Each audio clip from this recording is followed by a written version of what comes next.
नमस्कार दोस्तों, miss cutie explanation channel में आपका फिर से स्वागत है। और अगर आपने पिछला एपिसोड नहीं देखा है तो पहले देख लीजिए, लिंक में डिस्क्रिप्शन में दूंगी। तो बिना ज्यादा समय बर्बाद किए चलिए शुरू करते हैं आज की एक्सप्लेनेशन वीडियो।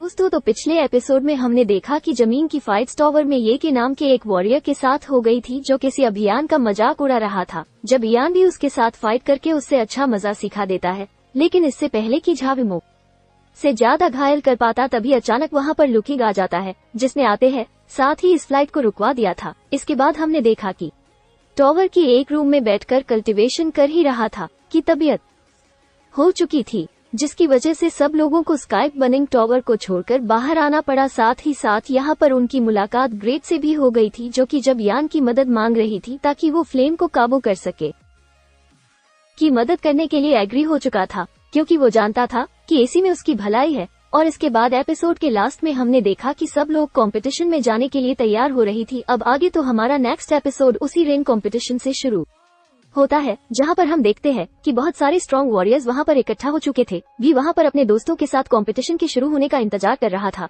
कि तभी अचानक हम वहां पर देखते हैं कि लिंजा वो भी आगे आता जो कहते हैं, साथ ही सीधा से अभियान के पास आ जाता है। वो अभियान को देखकर कहते हैं कि जब ये उम्मीद करता हूँ कि इस कंपटीशन के शुरू में हम दोनों की फाइट ना हो जाए, नहीं तो ये मेरे लिए अच्छा नहीं होगा। जिस पर से अभियान आगे आकर कहता है कि अगर ऐसा हो गया तो यह मेरी बदकिस्मती होगी, क्योंकि तुम एक सेकंड रैंक के वॉरियर हो, तुमसे तो मुझे डरना चाहिए, न कि तुम्हें मुझसे। जेवियर की ये बात सुनकर ली जाओ कहता है कि हमें वो अच्छे से जानता हूँ, लेकिन तुम्हारी स्पीड वाकई में काफी जरा बेहतरीन है।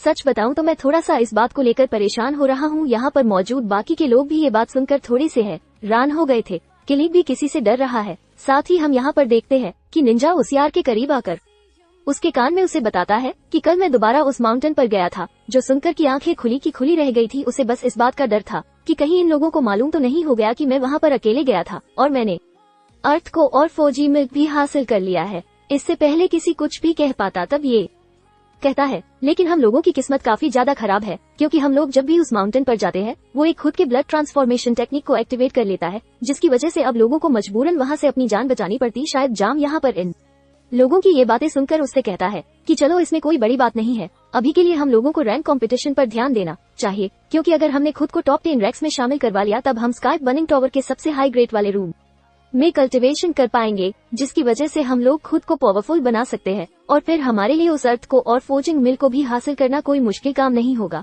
ये बातें सुनकर उसके साथ एग्री हो गया था। और यहाँ पर ये लोग इसी तरह की बातें कर रहे थे कि तभी अचानक वहाँ पर लुकिंग अपनी बाई और दोस्तों के साथ पहुँच जाता है, जिन्हें वहाँ पर आता हुआ देखकर कहते हैं कि मैंने सुना है कि स्काइप बॉन्डिंग टॉवर भी दोबारा तुम्हारी लुकिंग के एक आदमी के साथ फाइट हो चुकी थी। साथ ही साथ वो यहाँ पर उनको करते हुए कहते हैं कि अगर आज के दिन दोबारा फाइट लुकिंग से होगी तो तुम्हें अपना ध्यान रखना होगा, क्योंकि लुकिंग तुम्हें हराना नहीं चाहता बल्कि वो तुम्हें जान से मारना चाहता है। ये हरलीन जाम से आमजन से इसी तरह की बातें क्या ही रहा था कि तबीयत अचानक हम देखते हैं कि लुकिंग भी सीरियल चलता चलता लिंचिंग के सामने आकर खड़ा हो जाता है, जहाँ पर वो उससे कह रहा था कि आज के दिन का मैंने काफी वक्त से इंतजार किया था। उसकी ये बात सुनकर मुस्कुराते हुए सिर्फ उसे गुड लक कह देता है। जबकि दूसरी तरफ हम लुकिंग की बहन को देखते हैं, जिसने यहाँ पर सुनील को दोबारा से देख लिया था और उसे अपने मुंह पर खड़े हुए चाटा दोबारा से याद आ जाता है, जिसकी वजह से वो शेन को बताती है कि यही है वो लड़की जिसने उस दिन मुझे थप्पड़ मारा था, तुम्हें आज मेरा बदला लेना होगा। कि ये बात सुनकर सीधा आगे से अभियान के पास चला गया था, जहाँ वो कहते हैं कि तुम्हें अपनी गर्लफ्रेंड को थोड़ा सा डिसिप्लिन सिखाना चाहिए, अगर तुम ऐसा नहीं करोगे तो मुझे करना पड़ेगा। यहाँ पर शेर की ये बात सुनकर काफी ज्यादा गुस्से में आ गया था। उसकी आंखें लाल हो चुकी थी, लेकिन वो जानता था कि यहाँ पर वो शेर को कुछ नहीं कह सकता, इसलिए वो शेर से कहते हैं कि तुम्हारी किस्मत अच्छी है कि यहाँ पर फाइट करना मना है, कंपटीशन के दौरान इसका साहब मैं तुमसे जरूर लूंगा। यहाँ पर ये सारी बातें तो हो ही रही थी कि तब ये शायद एक हम देखते हैं कि वहाँ पर 3 एल्डर्स आ चुकी थी, जो कि स्ट्रॉन्ग लिस्ट कंपटीशन को स्टार्ट करने वाले थे। वो एल्डर्स सबसे पहले यहाँ पर इन लोगों को वेलकम करते हैं, जिसके बाद उन लोगों ने इस कंपटीशन के रूल्स के बारे में बताना शुरू कर दिया था। साथ ही साथ वो यहाँ पर बताते हैं कि हमारे पास एक 56 मौजूद है, जिसमें से 25 6 रेड कलर की है, जबकि 25 स्टिक ब्लू कलर्स की। हर स्टिक पर 1 से लेकर 25 तक काउंटिंग भी लिखी हुई है। सेम नंबर की वॉरियर्स और डिफरेंट कलर की स्टिक की आपस में फाइट कराई जाएगी के लिए वो सब लोगों को बेदामी इनवाइट करते हैं, जहां पर हम देखते हैं कि लुकिंग सबसे पहले अपने औरों को रिलीज करते हुए एक खतरनाक जंप के साथ मैदान में आ चुका था। उस जंप के साथ ही उसकी खतरनाक पावर्स दिखाई दे रही थी। इसके बाद हम देखते हैं कि भी बड़ी तेजी के साथ करता वहां पर आ जाता है और वो बहुत ही सारा खूबसूरती के साथ वहां पर आकर लैंड कर गया था। उसके ये खूबसूरत अंदाज देखकर वहाँ पर मौजूद लड़कियां तो उस पर फिदा हो चुकी थी, जिसके आखिर में हम देखते हैं कि अब जीवन की एंट्री होने वाली थी। वो बहुत ही थी, इसी के साथ अपने थरी था उजन 200 टेक्निक का इस्तेमाल करता है। यह अपनी लाइट रीटेक डी की वजह से हम देखते हैं कि बहुत ही तेजी के साथ मूव करते हुए एक लाइटनिंग थंडर के साथ मैदान में उतर आया था, और यहाँ पर उसकी रफ्तार इतनी ज्यादा थी कि कोई भी उसे देख नहीं पा रहा था।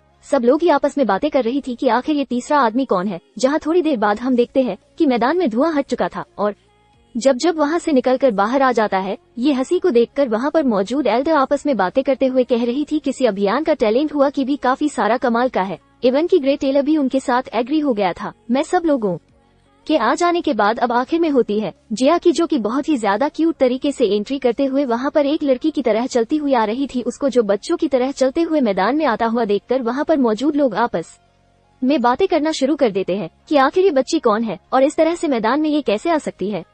ज्यादातर स्टूडेंट्स जिया के बारे में नहीं जानते थे, इसलिए उन्हें जिया की रियल पाउडर के बारे में नहीं मालूम था, जबकि जो लोग जिया के बारे में जानते थे वो यहाँ पर जिया को देखकर काफी सारा घबरा गए थे। सबसे ज्यादा डर तो यहाँ पर टैंक को जिया से लग रहा था, क्योंकि वो पहले भी जिया का एक अटैक झेल चुका है। इसके बाद हम देखते हैं कि जिया चलते जी अभियान के पास आ गई थी, और वो उससे कहती है कि मैंने सारे के सारे मेडिकल पिल्स खा ली है, अब तुम्हें मेरे लिए और बनाने होंगे। जिस पर से आपने उनसे कहते हैं कि ठीक है, मैं तुम्हारे लिए और बना दूंगा। जबकि यहाँ दूसरी तरफ हम एल्डस को देखती है, जो कि इन सब लोगों से कह रही थी कि कंपटीशन शुरू होने से पहले मैं तुम लोगों से कुछ कहना चाहता हूँ। आज के दिन हम ये कंपटीशन यहाँ पर करने वाले हैं, तो इसका सिर्फ एक ही मकसद है, ताकि हम लोग रैंकिंग डिसाइड कर सके। इसका ये मकसद नहीं कि आप लोग एक दूसरे पर अपना गुस्सा उतार सको, इसलिए हम चाहते हैं कि आप इस फ्लाइट के दौरान एक दूसरे को चोट ना पहुंचा। यहाँ पर वो इसी तरह की बातें कह रही थी। उनके सिर को बहुत ज्यादा बोरिंग लग रहा था, इसलिए वो उन लोगों की बातों को इग्नोर करते हुए सीधा अपनी स्टिक उठाने के लिए चली जाती है। जिसके बाद हम देखते हैं कि बाकी के कैंडिडेट भी धीरे धीरे करके स्टिक्स उठाने के लिए जाने शुरू कर देते हैं। यहाँ पर हम बातचीत को भी देखते हैं, जो उठाने की कोशिश कर रहा था। साथ ही साथ हम देख पा रहे थे कि बीच एक हेलमेट भी पहना हुआ था। यहाँ उसकी ये हेलमेट पहनने वाली वजह कोई भी नहीं जानता। इसके बाद हम देखते हैं कि भाई चैन ने ही यहाँ पर एक स्टिक उठा ली थी, जिसका नंबर था 15। वो अपनी स्टिक उठाने के बाद वहाँ से जाने ही वाला था कि तभी उसकी मुलाकात से अज्ञान से हो जाती है, जहाँ पर वो कह रहा था कि उम्मीद करता हूँ कि तुम्हारा पहला कंपटीशन लू किंग के साथ आ जाए, क्योंकि उसे पर काफी सारा गुस्सा था। साथ ही दूसरी तरफ हमसे अभियान को देखते हैं, जो कि उसके किसी बात का भी रिप्लाई ना देते हुए सीधा जाकर अपनी स्टिक उठाने के लिए पहुंच ही जाता है। जब इनको भी किस वजह से नंबर 15 की स्टिक मिल जाती है, यानी कि यहाँ पर फाइट होने वाली है जेवलिन वर्सेस बी चैन की, जो सुनकर तो बी चैन बहुत ही ज्यादा गुस्से में आ गया था। मैदान से 200 से समझाने की कोशिश कर रहे थे कि बीच एक बहुत ही ज्यादा खतरनाक इंसान है, इसलिए तुम्हें जरा बचकर रहना होगा। उन्होंने बताते हैं कि तुम लोग फिक्र मत करो, मैं जानता हूँ कि बीच में निकलू सर है, मैंने पहले भी उतर आया है और मैं उसे दोबारा भी हरा सकता हूँ। वो उसके ये बात सुनकर से कहते हैं कि हाँ, मैं ये बात अच्छे से जानता हूँ कि तुम उससे ज्यादा पावरफुल हो, लेकिन इसके बावजूद भी प्लीज अपना ध्यान रखना, क्योंकि वो बहुत ही ज्यादा चालाक है। यहाँ इन सारी बातों की बार हम देखते हैं कि आखिरकार वो कंपटीशन शुरू हो चुका था, जहाँ पर सबसे पहली फाइट होती है जिया वर्सेस एक नॉर्मल वॉरियर की। वो रिया अपने सामने जिगर को देखकर मुस्कुरा रहा था, क्योंकि उसे लग रहा था कि ये एक बच्ची है, मैं तो इसे बहुत ही आसानी के साथ हरा दूंगा। भूषण जिया की रियल पाउडर के बारे में नहीं जानता था, इसलिए वो जिया से कहते हैं कि तुम फिक्र मत करो, मैं जानता हूँ कि तुम एक छोटी बच्ची हो और मैं तुम पर जरूर रहम दिखाऊंगा। दूसरी तरफ हम सिया को देखती है, चूँकि बिना कुछ कहते हुए बस रीच आउट कर रही थी। वो तो बस इस बात का इंतजार कर रही थी कि कब ये कॉम्पिटिशन शुरू होगा, ताकि वो इस लड़के को मजा सिखा सके। जिया किया से खतरनाक हरकतें और उसके ये ना समझी या देखकर अपना सिर पकड़ते हुए कहती है कि प्लीज तुम लोग यहाँ पर एक दूसरे को मार नहीं सकते, तुम्हें ख्याल रखना होगा। वो ये समझते हैं कि एल्डर उससे बात कर रही है, जबकि असल में एल्डर यहाँ पर जीएसटी कह रही थी। इसके बाद हम देखते हैं कि वो कंपटीशन मैच शुरू हो चुका था, जहाँ पर वो अपने डोंकी पोर्ट्स को रिलीज करना शुरू कर देते हैं। दूसरी तरफ हम जिया को देखती है, जो कि एक पावरफुल अटैक के लिए खुद को तैयार कर रही थी। वो खुद को तैयार करते हैं, साथ ही बहुत ही तेजी के साथ मुफ्त करते हैं, उसको एक जोरदार हिट कर देती है, जिससे तगड़ा कर वो रिया वहीं पर ढेर हो गया था। यहाँ पर मौजूद लोग तो ये सब देखकर काफी सारे शॉक हो गए थे। उन्हें तो अपनी आंखों पर यकीन ही नहीं आ रहा था कि अभी ये कुछ सेकंड पहले यहाँ पर क्या हो गया। बस एक ही पंच मेवा उसके हर जाने की वजह से ग्राउंड को जीत जाती है, और उसके जीत के साथ ही हमारा ये जस्ट एपिसोड यहीं पर खत्म हो जाता है।